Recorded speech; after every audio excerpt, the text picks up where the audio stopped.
Hello everyone and welcome to another episode of Dammit Jim's Gun Info. Today I'm bringing forward to you the M14 rifle, which is also a similar version of the M1A. This is a evolution of the M1 Garand. You can see a lot of the similarities with the operation control, the operating rod, the mechanism, sights. So very similar, similar with the stock. And if you actually look at the magazines, you can see the magazine has the feed lifts, very similar to the M-block clip would have been like. What this is a Federal Ordnance Incorporated M14. It's a CSA 14. It's in 7.62 by 51 millimeter. They were manufactured 1984 through 1991 out of South El Monte, California. It has the detachable box magazine. These hold 20 rounds. As you can see, there's steel ones, there's polymer ones. They have 30 rounders. They have 50 round drums and higher capacities, as well as the 5 round, 10 round shooting competition or hunting magazines. So it depends on what you want to end up getting, what you're going to use this weapon for. Originally, it comes in this fiberglass stock, which if you look over here, it has a rear sling swivel, front sling swivel. It has a trap on the back that you would rest on your shoulder. When these were issued to the U.S. military, they had a select fire capability, which means this little hole right here and hole right here would have a selector lever, which would go from semi-automatic to fully automatic. And they used this brace on the backside here to end up putting it on your shoulder to provide a little bit more control whenever it was fired in full automatic mode. 308 or 7.62 by 51 in full automatic mode in this type of rifle is extremely hard to control just because of how powerful the round is. Uh-oh. Jeez. Okay, so I'm going to say the rumors are true. So later on in the war, they were changed from select fire to semi-automatic only to save ammunition and because they were so hard to control. The original fiberglass stock additionally also had room for a cleaning kit right here on the backside that you would just push your little lever in there and it pops open and you put your cleaning kit and all the different parts for your cleaning kit inside there. So that was the stock. It's a very comfortable stock to shoot, but this one wasn't doing it for me, so I decided to go with the Sage EVR stock from Sage International. Sage International makes the Enhanced Battle Rifle receiver.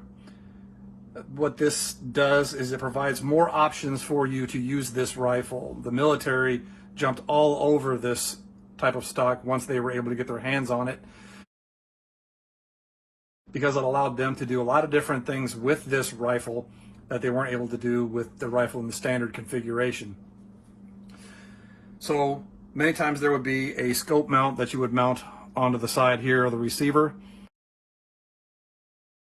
This allowed, with this integrated chassis, that you basically mount the rifle into. Changes the way you're going to clean this weapon as well. It just doesn't, you pull the lever here on the trigger guard down and it would release the trigger mechanism out of the gun, and then the whole receiver would just kind of come right out of the stock. This is actually mounted inside the stock so that it doesn't come out as easily. So you can still take these parts out to clean, but it's a little bit more complicated when it comes to clean your rifle. So just be aware of that. These stocks are expensive. I will tell you that right off the bat. They're very expensive stocks. But when I show you the options that you're able to use this stock, you'll see what I mean and why it's kind of worth it. Like I said, this weapon is actually mounted inside the chassis, so it's effectively one giant piece. You have your adjustable gas system right here. Take that apart to clean it. But the way this chassis ends up working is this. It has the entire top of the weapon has got a rail on it. You get a magazine clip loader adapter that replaces where the stripper clips will be used to load the magazine. You take that out and you put this piece in, and it provides a rail mount for the backside of the scope. So you can attach your scope there, and now your scope is able to be utilized with this weapon. The good thing about it also is it still allows you to pull and engage the safety and push the safety out. As you can see right here, this is the safety. So you can push that to put it on, pull it back to disengage it. So you can see that's the safety engaged, that's the safety disengaged. So you're just basically putting your finger inside the trigger guard and pushing forward with it to disengage the safety, or pulling up front and pulling on it to engage the safety. Standard trigger for like your regular ARs, regular type firearms, military style firearms. Now back to what I was talking about the grip chassis is, besides having the rail here, you have rail adapters here covered by rail mounts. You have them on the other side as well, and you also have them on the bottom of the gun, so you can put front grips, different things along those lines. This polymer piece here protects your hand from the heat of the barrel, so putting those rail covers on the bottom really provides a much more comfortable grip to this. Now you can attach different things to this, like flashlights, etc. What I have attached here is a PEC 2. I'll show you get into that in a moment. But because of the sling swivel, it allows you to mount a Harris bipod, which then allows you to raise and lower the scope and gives you a little bit of play so that you can actually engage from various heights, different targets with this, and to again collapse them, just push the button, lift up, and it retracts automatically. Same thing with the one over here. Just push this button right here and it retracts. Now these are mounted with springs, so that if you want to collapse them, get them more along the lines of the weapon, you would lift up and just pull it forward. Same thing with the other one over here. Just pull it forward, and they right underneath the barrel. So to deploy them, just deploy them by pulling down, and there you go. They have rubber feet, so it makes it a lot easier for you to have a steady shooting stance or position. Now the great thing about this is it looks like a very short stock. The great thing about it is that put your thumb right here, pull down a little thumb latch, and what you can do is you can adjust this with this thumb latch right here. Just pull down and you can adjust however long you want the length of pull of your rifle to be. So that gives you a lot of options on that. Now mind you, fully collapsed, this is 40 inches from the back of the buttstock to the end of the muzzle. Fully extended is 46 inches. So gives you 6 inches of extension. And then you also have the cheek rest, which you can adjust by lifting this lever up and out. And then you'll be able to raise and lower this however way you wanted it. Put that back down and it locks it back into place. Sometimes people ask about what would you have a rail back here for. Sometimes depending upon how you want to mount your night vision, you would end up mounting it behind the optic, or depending on how you want to, you can also mount it in front of the optic. So it depends on how the individual themselves wants to do that. Or if you're having a different type of optic, say a red dot optic, you can actually perhaps mount a magnifier back here if you so desire. Again, it depends on what you're going to use this weapon for. So again, you can collapse that, pull that up, collapses everything right there, makes it nice and tight. You have your sling mounts here. You have a sling mount right here as well. And what we're going to do here is pull the magazine out. You can pull the charging handle, hold it to the rear. There's a button right over here that you can do that allows the charging handle to be locked to the rear. It also does the same thing whenever you empty the magazine. The last round will engage the bolt hold open device, and it will lock the bolt to the rear. So it tells you that the gun is out of ammunition. Now another thing I want to show you here before I flip the gun is I have put the Surefire War Comp on this so that I would be able to use the quick adapt, quick remove, quick apply suppressors once I get around to getting one that will suppress the report of the round at the muzzle. And the good thing about it is this is the Surefire Blast Warden. What it does is it contains the blast and pushes it forward versus it just detonating at the muzzle. So what you do, push right here on this lever, and then the whole thing will come loose and comes right off the end of your gun. And as you can see on this muzzle brake right here, it's got the slots and everything in it. So once the blast gets to right here, it's just going to explode in a spherical pattern right here. By putting this blast warden on there, it redirects some of that blast forward. So it doesn't hurt your ears near as bad. I mean, you're still going to need hearing protection. But again, to reapply it, just a simple, because this is the same method that Surefire uses on their suppressors of that QD line. You just put your war comp. You can get them in 5.56, 308. You just rotate it till it gets into place. There's a little notch that it'll feed into. And once it goes in there, there it is. There's the little notch. And then you just take and rotate. And then once you do that, you just turn. And it ratchets into place. So now it won't come off. There's no movement. Same thing with your suppressor. Again, to take it off, just take, push, rotate that piece. And the whole thing just comes right off your weapon. So, again, the Surefire War Comp, they've got them for various weapons, and they have the same interface, so you can use the same type of connectors for your suppressors. You don't have to do a direct thread, something along those lines. Just makes it easier to put them on, take them off whenever you want to. Now, rolling this weapon over, I'll show you the other side with the controls. So again, right here is your bolt release. As you'll see, I'll pull the charging handle back, see it move, and allows your bolt to go forward. To lock it back, just push that down, pull your charging handle all the way to the rear, and it locks it to the rear. Like I said, the last round bolt hold open flange on the inside of your magazine will do the same thing. At the bottom of an empty magazine, it puts that little lever up, and that locks the bolt to the rear, which tells you it's time to reload your magazine. So again, what this is the ANPEQ or PEC2 infrared target pointer or illuminator. By putting the batteries and everything in there, it will, using infrared light, it will illuminate a target or an area, kind of like a flashlight or like a laser pointer. So when you're wearing night vision, the bad guy will not be aware that you have a, he's been designated as the target. You would zero these at night.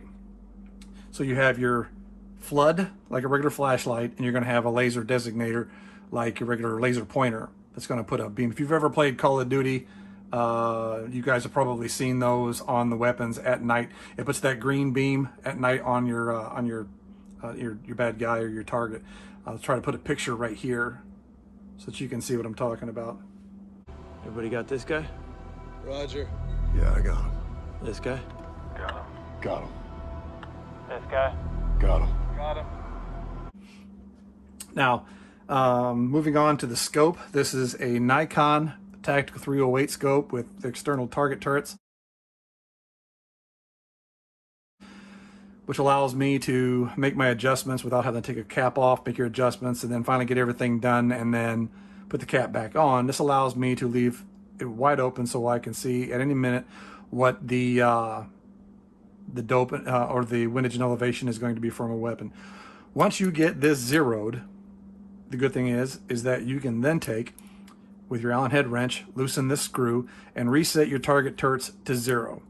So what that means is, when you have this weapon with the bullet weight that you're going to be shooting, finding the most accurate ammunition for your gun, so you want to zero it for 300 yards. So once you get it, you can put 3 cloverleaf shots, which means that the 3 shots are touching themselves at 300 yards. You've got this weapon dialed in with that dope is what we call it on your weapon. So it's going to end up having whatever the number is, 7 up, 12 up, 14 up, 3 up, 2 up. And the same thing with windage, 12 right, 6 left, all that kind of stuff. You can then zero the weapon turrets to 0. So you know that the weapon, when it's on 0, both target turrets are at 0, that it will be dead on at 300 yards with the bullet weight that you've been shooting, not taking into account windage. That's something you always have to learn to deal with when you're shooting. Different wind speeds, different wind directions will cause different rounds to impact differently on targets downrange. So just be aware of that. So once that's done, then any additional adjustments that you want to end up making to the scope will then be done from the scope being on zero and the weapon zeroed at, say, 300 yards. So if I wanted to hit something at 400 yards, then whatever elevation and windage adjustments that I end up making, I then make that annotation in my book that by adding this windage and that elevation, this thing is dead on at a 400-yard target, at a 500-yard target, at a 600-yard target. Effectively, you can engage targets with this out to 1,400 yards if you really get some practice behind it and understand how your weapon shoots. Now your standard M80 147 grain is running at about 2,809 feet per second with a maximum range of about 4,300 yards. I mean, that's the bullet terminal distance is approximately 4,300 yards. So with the right windage and elevation and doing your experience as you're shooting, you can effectively engage targets at great distances, almost 2,000 yards. But that's going to take a lot of training, shooting, a lot of learning how the weapon shoots at that distance. So that's just something to be aware of. Like I said, it's a great scope. It's Nikon glass, very clear, has an excellent reticle. It should be a picture added here. Show you what the reticle looks like. And of course, then you have your front sight and your rear sights with your windage and elevation, everything back here that you would make your adjustments for if you're going to use the iron sights. This is set up to use the scope, not the iron sights. And then also on top, because this is a 4x12 scope with variable power, I can twist this knob and go from 4 power all the way up to 12 power, which really provides me a lot of magnification, especially if I want to engage those targets at extreme distance. So you can actually see what it is that you're shooting at. So it's a really, really nice, heavy-duty, heavy-hitting weapon system. So if you're interested in this type of weapons platform, first you're going to have to get the M1A. They're a bit pricey of a gun, but they are really, really nice, reliable, extremely accurate firearm. And then you're going to have to put out the expenditure for the Sage EBR stock. Then again, in whatever glass you decide you're going to end up putting on your weapon as well. And then again, if you end up doing different things, you can put, like I said, a flashlight on it so you can illuminate targets, or you can put, like here, the PEC 2 so that I can illuminate and I can designate targets at night that they can't see, but with night vision I can see.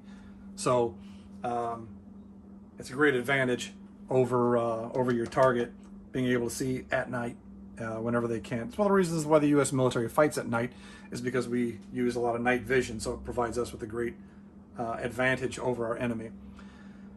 But just also to give you kind of an understanding, if you can look at these 3 different rounds here, this is the 308 round right here, the 7.62 by 51. It's obviously much larger than the 5.56 M855 green tip NATO round, as you can see. It's just much, much bigger. And the one in the middle is a 308 caliber projectile in a 5.56 brass.